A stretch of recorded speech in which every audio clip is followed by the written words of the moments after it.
Short piece বলে মাছেরই এত মাছ নাই তো আগে দেখুন এত বড় বড় মাছ এগুলো। এটা মানে ওই সাইডে কোনো লক আছে, ব্লক আছে। ব্লক থাকলে বোট কেমনে ঢুকে?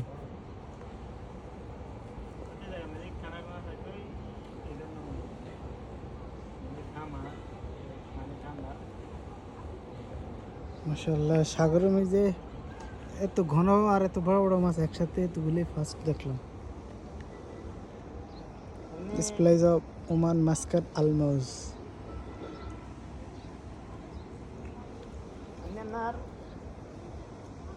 এই মাছাটি এমনি কিরকম লাগে আপনার? রুই মাছের মতো যেগুলো এগুলো না দেখতে? আমি তো ভেবে চিনি না ভাইয়া, আমার তো লাগবে এর মতো। এগুলো রুই মাছের মতো, এগুলো অনেক বড় বড় হয়, তবে টেস্ট নাই, স্বাদ নাই।